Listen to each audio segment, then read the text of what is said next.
Welcome back to Long and the Short, presented by TradeStation. TradeStation is a leading fintech company and online broker, providing an award-winning trading and investing experience. We support education and tools to help you navigate the markets. That's right. Well, it's been a brutal month for the markets, and the outcome of today's midterm election keeping some investors actually up at night. Joining us now is John Grace, registered principal with Securities America. John, great to have you here on Election Day. What are your expectations for how today's results could impact the markets? Well, you know, it's funny. It's a lot of fanfare and there's a lot of attention and people want to worry about something. So I guess this is just a good a reason as any.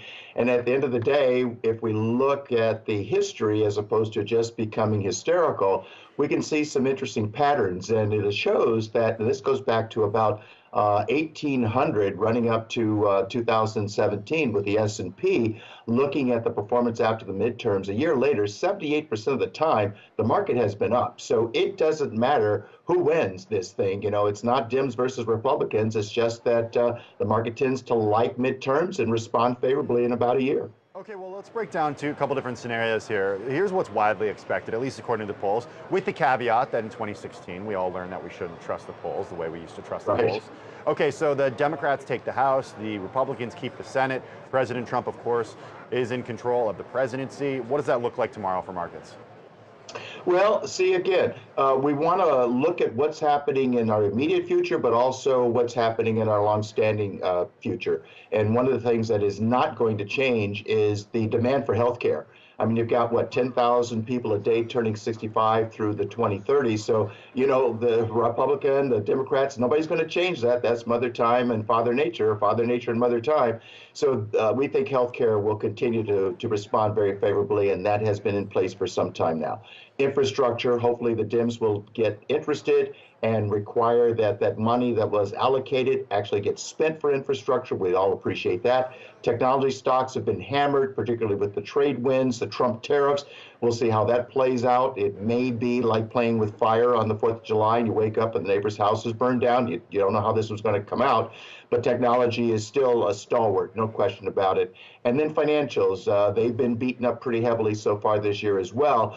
But we know that the big banks are too big to fail and the government dollar is going to be there for them. So those would be the four areas that I think will play well, both short term and long term. Okay, John, let's talk tariffs because you brought it up. With the Democrats in control of the House, if that ends up happening, does the tariff story change at all?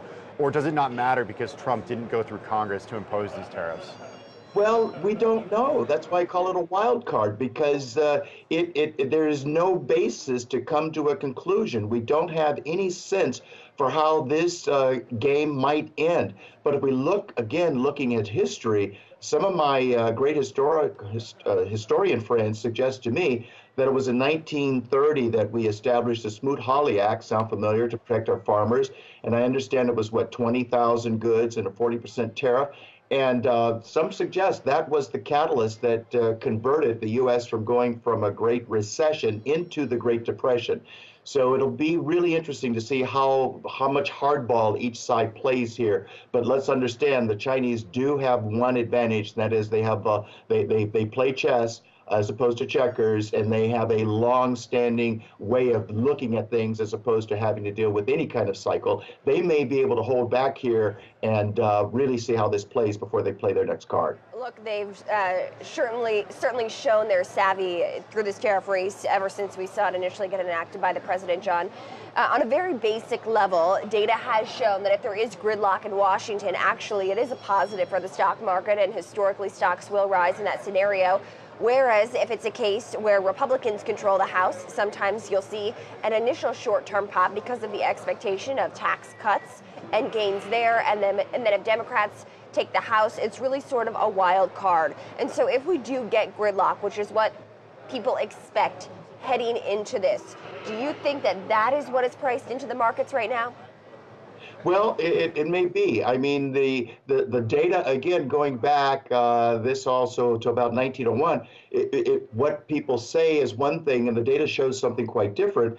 People like the idea of there being a divided, between the Congress and the president, for example, that there be some separation, and they kind of like that certainty. And we look at it historically, If it's undivided, which is what we're told is something that we don't want, the returns have been about 9% per year. When it was divided, it's been about 10% per year. So, I mean, you'll take either one of those numbers. But again, it's not like there's a fire to be put out here, or there's an emergency, or there's a boogeyman in the equation. We'll take 9 or 10% for the balance of the year, certainly for the next 12 months. Yeah, I'm glad you're keeping things in perspective, John. Before we let you go, advice for investors going into the final quarter of the year. Great question. I'm going to suggest that, well, don't lose sleep. Do enjoy the melt up wherever that happens, as long as it does, but simultaneously prepare for a meltdown.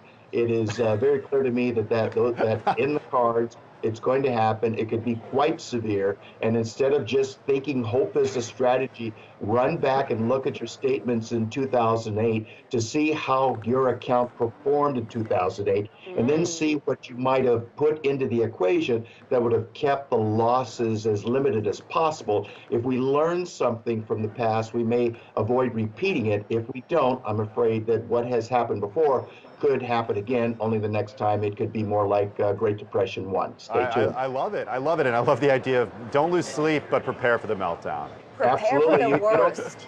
You don't have to, it's not about the prediction. It's all about the preparation. So let's get ready, and you determine what the losses you can live with, and then structure the portfolio so that you can see the evidence that it actually performed within those parameters. All right, John Grace, dropping some knowledge on us this morning. John is a registered principal with Securities America. Thanks again for joining us. Thanks, John. My pleasure. Also, too, Tim, I mean, if we look